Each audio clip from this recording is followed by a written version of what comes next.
you have the vision. You are sure that if other people could see your vision, they would be amazed. But here's the issue. They aren't going to see your vision unless you do the work. Unless you type those words, write that code, unless you do the work, the world will never see your vision. And the only way to bring it to life is to work. The world's going to keep moving. The clock is going to keep ticking. Everything that starts has an end. It's just life. If I looked at my clock, if you looked at your phone, time never stops for no one. Just keep pushing forward. With enough action, any goal can be achieved. Take the shot, swing the bat, throw the stick. I mean, just go for it over and over and over again until you're so emotionless on failure or rejection.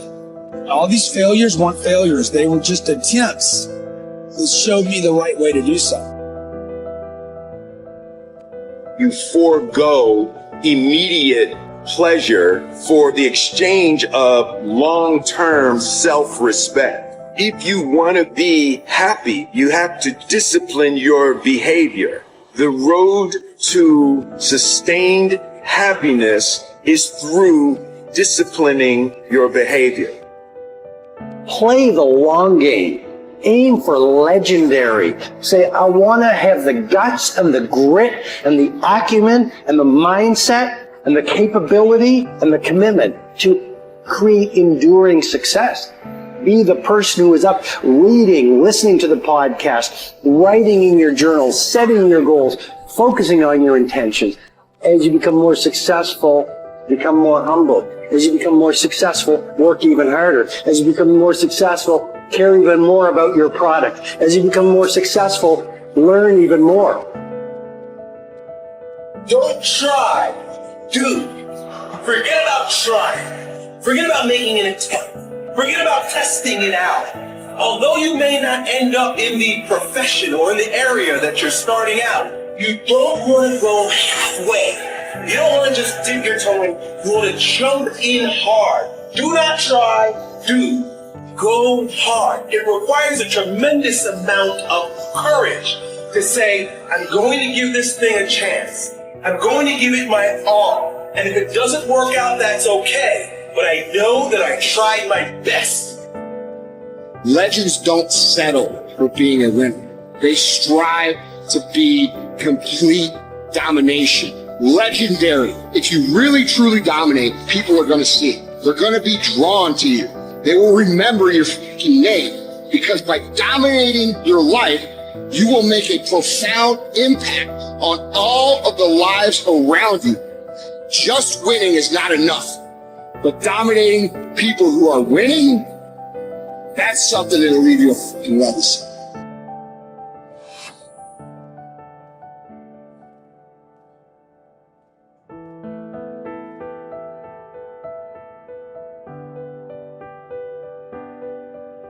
Every man in this room, you blew your 20s. You spend all your 30s trying to make up for your 20s. Yeah, that's the truth. Dog, every dude in this room blew their 20s and at 30 trying to fix what they should have did in their 20s. Yeah. And so forth and so on. You turn 40, you trying to recover from the mistakes you made when you 30.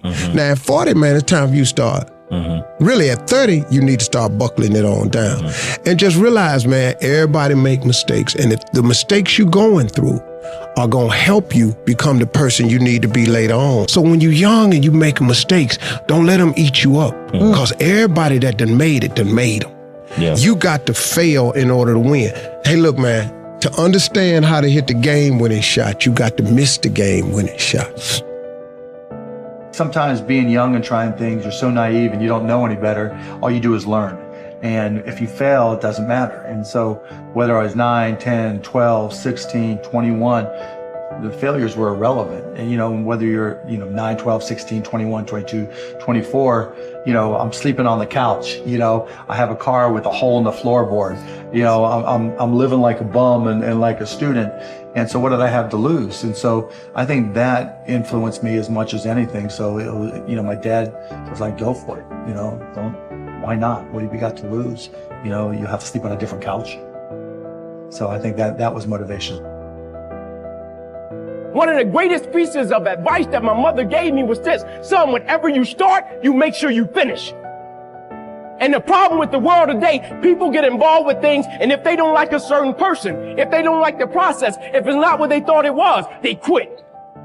And what they don't understand about quitting becomes a habit that doesn't just affect you. Later on in life, when you get a wife and you get some kids or you get a family, it's going to come back to hunt you, and it will one day affect them. That is why I tell you the process is more important than the product. It's not even about the outcome for me. It's about, can you take pride in what you do as an individual, and every night when you look in the mirror, knowing that you gave everything you had to it. And we have to get to the point where we're willing to impose our will on certain things. Impose your will on it. My life totally changed. And they gave me an opportunity to stop.